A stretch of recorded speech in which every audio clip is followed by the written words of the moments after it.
Good morning and welcome to Rising. We have what kind of show do we have today? A super duper show today. Emily Jashinsky and Rebecca Azor will weigh in on the reaction to Florida Governor Ron DeSantis, his reaction to kids at a drag show. And then Ken Klippenstein will discuss why he's calling the manager, going full Karen, I guess, on the National Archives a valid target for such behavior after they deleted Secret Service texts. Plus, David Dane parses through Democrats' new spending bill. But first, new GDP numbers are out, and it's not a good look for the economy. Washington Post economic reporter Heather Long writes, the U.S. economy contracted negative 0.9% in the second quarter. That comes after a negative 1.6 GDP in quarter one. 2 quarters of negative GDP typically signal a recession, but the group of economists that declare recession have not acted yet. What is clear is that there's been a big slowdown. So, of course, over the last few days, there's been this ongoing discussion of whether or not it is technically a recession. And now, even by the metrics that were promulgated by the White House, it looks like we're there. I guess they have to admit it's a recession. I mean, all of this trying to massage the definition of recession over the last few days seems additionally pointless now, as you point out. So.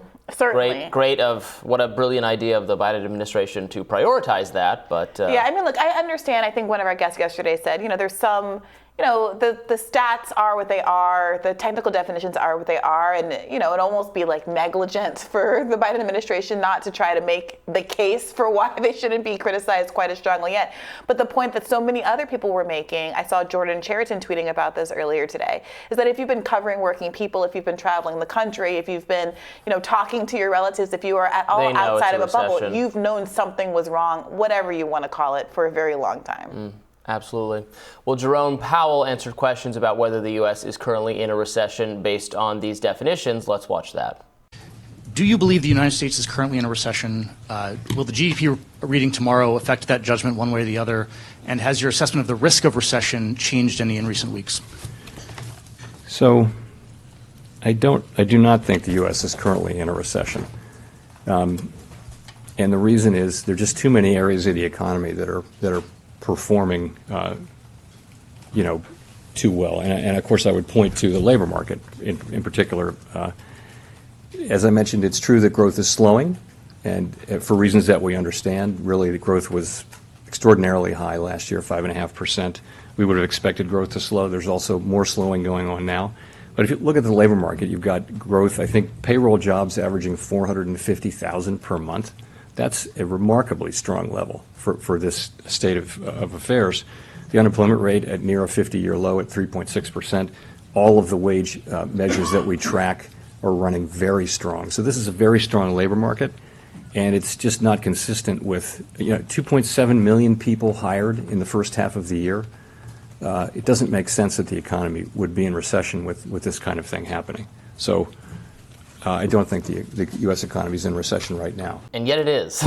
And yet it is. Look, the labor market is rebounding from the pandemic being not in the rearview mirror, but at least its economic consequences mostly in the rearview mirror, in terms of people are not reorienting their lives to avoid catching COVID nearly to the same degree, and that they're staying home. Businesses aren't shut down. A lot of the financial support the government gave to people in order to, bribe them to stay at home has run out. Support them in staying at home so they don't catch a disease. You describe it your way, I'll describe it mine.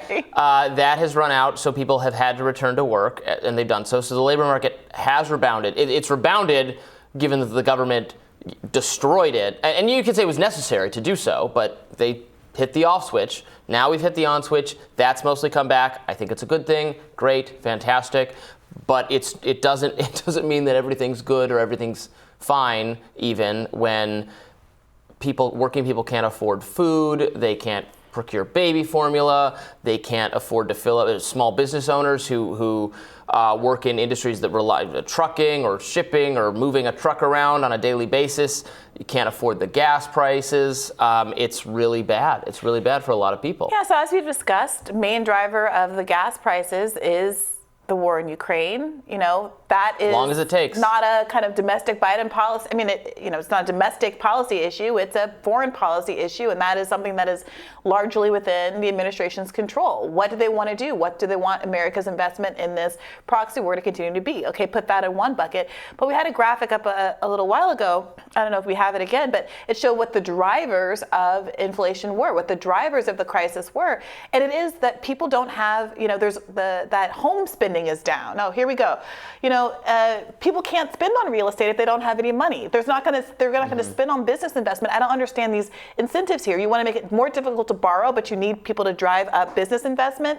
You need, the big drop in inventories. We're talking about supply chain problems here. I mean, these are not new issues. And when I've spoken to economists recently, Professor Fidel Kaboub on my own show, he's pointed out that the things that are driving inflation are particularly high cost in a discrete number of sectors, 4 specific sectors he listed, including education. We talk a lot, I talk a lot about the cost of education and how we need to reform our higher education system in particular so that we don't have people taking out all these loans and inflating the college market.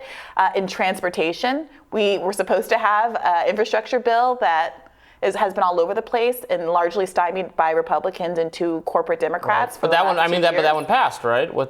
Well, in a extremely neutered form that we will talk about later in this program. And healthcare is another huge one where there's been very little done. And again, we'll talk about what's been done in this most recent effort yesterday. But very little has been done historically to bring down these healthcare costs and bring us in line with the rest of the world in terms of how our healthcare system operates. So if you actually want to address these systemic changes, this is the time to do it. But no one ever seems to want to do that. They want to nitpick around the edges. And I got to say, Republicans aren't really offering much in the way of solutions here either, which is why I think there's such a healthy appetite right now for third parties.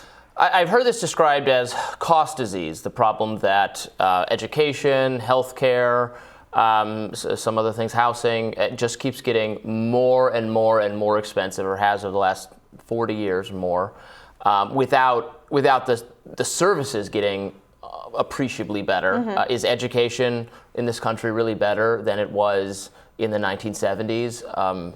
Maybe it's a little bit better. It costs astronomically more. Yeah. And actually, if you look at if you look at reading and math scores, standardized test scores, and they're not a perfect measurement of anything, but you don't see increases. You don't see us doing better, even though we're spending way more, and you don't see improvements. The same thing is true. The healthcare sector has gotten astronomically more expensive. You've had innovations in some medicine, some therapies. It's better, but you don't get as much time with your doctor. It takes longer to see a doctor. In so many ways, it's the human aspect of the care is so much worse. The aspects of the economy that involve human work, human labor, have gotten so much more expensive without any increase in services. And at the same time, as American workers have become more efficient and productivity has gone up, their wages have also remained stagnant despite the cost of all of these goods and services going up. This is a problem. And it's that money is not all that money that's coming out of the productivity. It exists. It's going somewhere. It's why we have enormous ratios between CEO pay and worker pay that didn't exist back in the 1950s and 60s. What were 30-to-1 ratios are now 300+to-1 ratios. And we're seeing CEOs flying out of golden parachutes all over the place in the context of this post-pandemic recession. Yeah, and very little is trickling down to the American worker. We were sold the false bill of goods by Republicans for the last 30 years that trickle-down economics is going to work, and I think that Americans are really feeling the impact of that kind of economic policy that says, let's take care of the rich and hope that everyone else is buoyed along the way.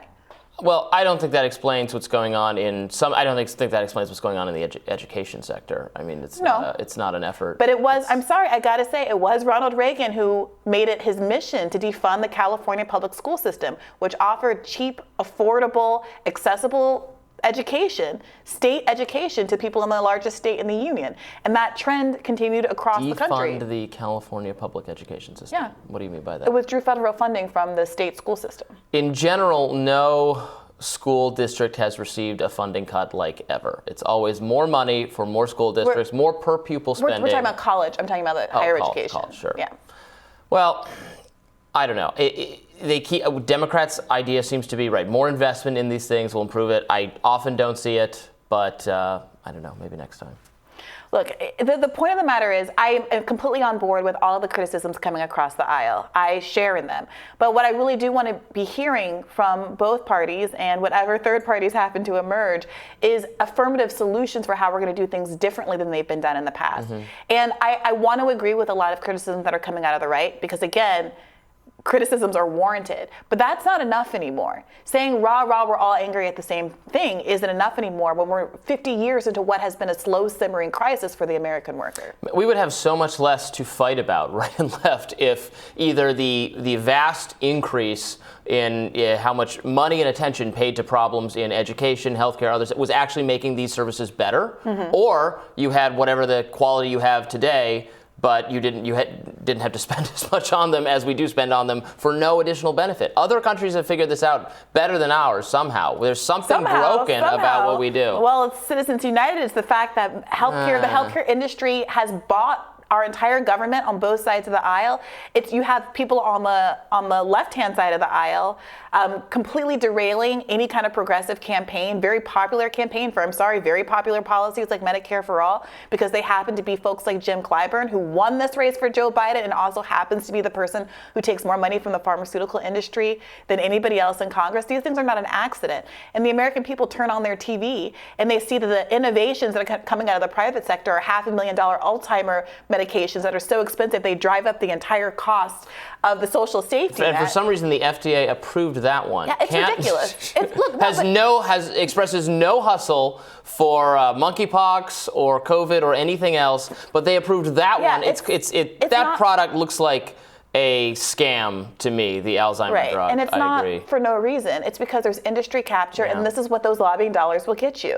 And so we're going to either have to stand up and say we're not going to deal with a for-profit industry infecting our health care, decide that you shouldn't be sick and die just because your family happens not to be able to afford a medical bill, decide to decouple health care from your ability to stay employed, which was the most cockamamie scheme as made apparent by the COVID crisis, where obviously people were let go. I would just when say they that got if sick. people want to take that Alzheimer's, we should probably talk about that, this specific issue in greater length actually at some point, but I would just say it should not be subsidized. People want to take it, go for it. But you're right, it shouldn't, the whole society shouldn't be on the hook for paying for a drug that doesn't look to me like it works very well. The bigger issue I wouldn't is stop that people from trying it. I just wouldn't make other people pay for it. Sure, but the point of the matter is that people abstaining from participating in the market, in the healthcare market, is not the solution here. What you need is more people buying in and sharing costs more broadly. Well, that's what we're doing with the Alzheimer's drug. Yeah. No, the problem with the Alzheimer's drug is pharmaceutical pricing, not the fact that people have access to it. I don't think diminishing access is the point that I'm trying to make, and that average Americans really do understand because they overwhelmingly support this program and they overwhelmingly are happy to have access to programs like Medicare, period, even though it needs to be improved and expanded, is that we need to not have the cost of healthcare determining outcomes. And we are one of the only countries in the world that has that current system. And it's because we have allowed the for-profit motive to infect our healthcare system the same way that it has in all these other sectors. And we see it in education, we see it in the privatization of education, we see it in what's happening with housing and a lot of these private-public partnerships that have given government money to incentivize private buildings. Because you have a mix of the for-profit sector. Sorry, just if I can finish this. Go ahead. So that people cannot make affordable housing units, affordable housing dollars that are designated by the government are going toward housing units that only have a very small number of units actually reserved for people to be able to afford them. And we can sit here and say you need to further privatize, but everyone has eyes and everyone can see what the privatization sweep of the last 50 years has resulted in terms of all of the affordability metrics that we just went through and listed. So I don't think that people are going to be very open to the idea of throwing, in private investment funds and management funds that caused, frankly, the last recession, throwing all of us to the wolves of those exact same people. I think people are wanting more mid-century FDR style solutions, because when we talk about when America was great, it was that period of time that people are talking about. And so why not try to return to some of those interventions that actually use the government?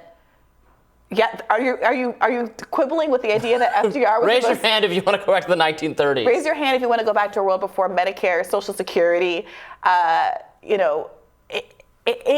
workers' rights, to have a 40-hour work week, child labor laws, any kind of workplace safety, OSHA, a National Labor Relations Board. Do you want to go back to a time before all of that? Yes. All right, well, you're an outlier there, Robby, which is why perhaps we haven't seen a libertarian president yet. Oh, well, we haven't seen a leftist president in quite a while either. So yeah, well, at least we had one. At least we had FDR. And well, we had Calvin Coolidge. He was the kind of libertarian president. Times were good in the 1920s. Our most libertarian president. So we can live in the Gilded Age.